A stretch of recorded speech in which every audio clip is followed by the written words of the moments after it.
Hola chicos, bienvenidos a mi canal Español con Juani. Over the last 7 years of studying Spanish, one thing that I've realized is that learning expressions or phrases are often the key drivers to really sounding authentic in the language and connecting with native speakers. So with that being said, today I've got 13 expressions to sound more fluent in Spanish. El número uno. And this one's one of my favorites. Soy de la vieja escuela.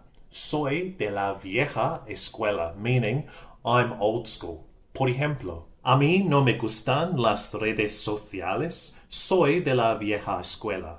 A mí no me gustan las redes sociales. Soy de la vieja escuela. So I don't like social media. I'm old school. El número dos, dar por sentado. Dar por sentado, which indicates taking things for granted. Por ejemplo, a veces doy por sentado a mi familia. A veces doy por sentado a mi familia. Sometimes I take my family for granted, and you'll just notice there that I've conjugated the verb dar in the yo form in the present tense since I'm talking about myself. El número tres, and this one's really common in Spain, no sé dónde tengo la cabeza. No sé dónde tengo la cabeza, which is basically like saying in English, I don't know where my head's at. For example, the other day in my Spanish class, my teacher asked me a very simple question. She just asked me how old my son was, and I just went completely blank. And I took a few moments to actually answer, so I ended up saying, oh, perdóname, él tiene 10 años, no sé dónde tengo la cabeza. Perdóname, él tiene 10 años, no sé dónde tengo la cabeza.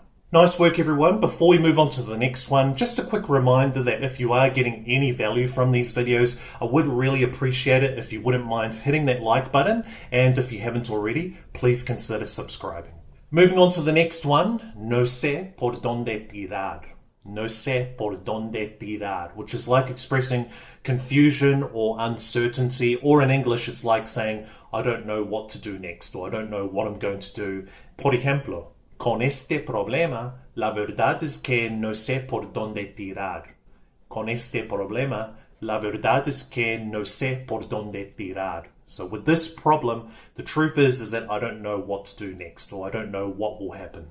Next one, el número cinco, and this one's personally one of my favorites. Para gustos, los colores. Para gustos, los colores, which is like saying each to their own, or we're all different, or we all have different tastes. Por ejemplo, quiero que mi hijo aprenda español, pero no tiene ganas. Para gustos, los colores. Quiero que mi hijo aprenda español, pero no tiene ganas. Para gustos, los colores. So I want my son to learn Spanish, but he doesn't feel like it.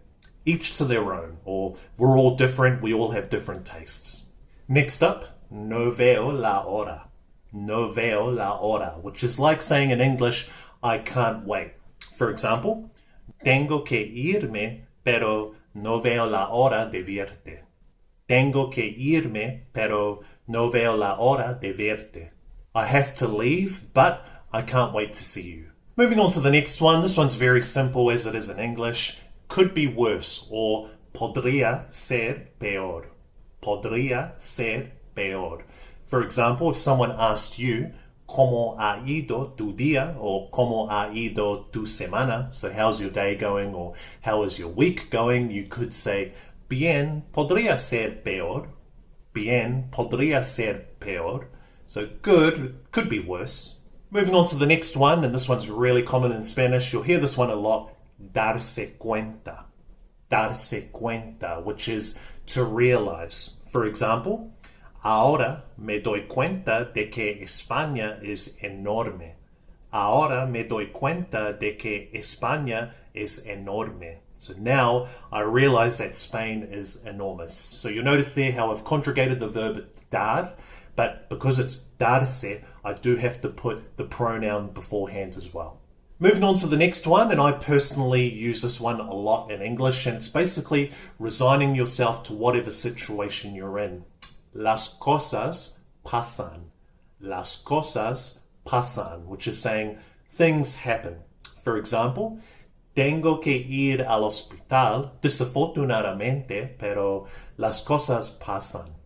Tengo que ir al hospital desafortunadamente, pero las cosas pasan. So I have to go to the hospital, unfortunately, but things happen. Moving on to the next one, I use this one quite a lot in Spanish. Nunca se sabe. Nunca se sabe, which is like saying in English, you never know, or who knows. So to give you an example, a mí me gustaría aprender más idiomas. No estoy completamente seguro, pero nunca se sabe. A mí me gustaría aprender más idiomas. No estoy completamente seguro, pero nunca se sabe. So I would like to learn more languages. I'm not completely sure, but who knows, or you never know. Moving on, the next one is exactly the same in English. Matar dos pájaros de un tiro. Matar dos pájaros de un tiro. So to kill two birds with one stone. Let me give you an example. Ayer maté dos pájaros de un tiro. I don't know. Fui al gimnasio y terminé mis deberes. Ayer maté dos pájaros de un tiro. Fui al gimnasio y terminé mis deberes. So yesterday I killed two birds with one stone. I went to the gym and I finished my homework. Moving forward, another one of my favorites in Spanish, en resumen. En resumen, which is like saying in English, long story short, when you want to condense everything or summarize everything. For example, en resumen, mi hijo no quiere aprender español. En resumen, mi hijo no quiere aprender español. So, long story short, my son doesn't want to learn Spanish. Or, en resumen, no puedo hacerlo. En resumen, no puedo hacerlo. So, long story short, I can't do it. Great work, everyone. Moving on to the final one. And again, this is one that I use quite a lot in Spanish. Again, it's resigning yourself to whatever situation you're in. ¿Qué le vamos a hacer? ¿Qué le vamos a hacer? Which is like saying in English, well, what are we going to do? Again, when you're resigning yourself to a situation. For example, es dificilísimo, pero ¿qué le vamos a hacer?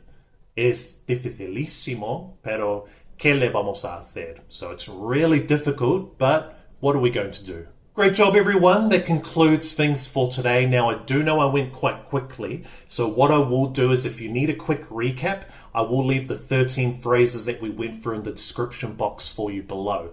Obviously, if you need to hear some of the examples we ran through, feel free to listen to the video again, and I would really encourage you to go out there in your next few conversations that you have in Spanish and try and integrate some of these ones, because I guarantee you they will make a big difference. I don't expect you to learn all 13 of these phrases, but even if you can just use 2 or 3, it will definitely help.